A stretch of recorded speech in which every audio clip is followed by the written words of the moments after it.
अरे कि सुनानी है कि मोहब्बत में घंटिया सहराई बाजेला। अरे कि सुनानी है कि मोहब्बत में घंटिया सहराई बाजेला। अरे रात में तो खटियो भी चुचुर बजेला।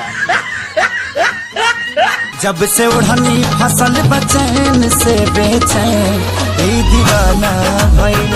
अरे कि कितनो ताली पीटबो होई बड़का बवाल। अरे कि कितनो ताली पीटबो होई बड़का बवाल। खेसारी भाई के तभी टेलरे आइला और फिल्म मार्केट में आई तो हो जाए बड़का बवाल। प्यार में घंटियां बजती है, सहनाइयां बजती है, ढोल नगाड़े बजते हैं,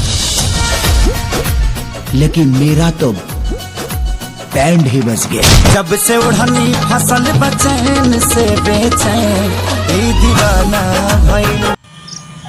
ए महाराजा रुक जा, हमारा के गाले हो तो रोज तो तू गाते बारो गालो। अरे कि तोर चढ़ल जवानी सब खुला खुला रही, कि तोर चढ़ल जवानी सब खुला खुला रही। आ जब खेसारी भैया मार्केट में अइहन तो सब दुकान खुला खुला रही।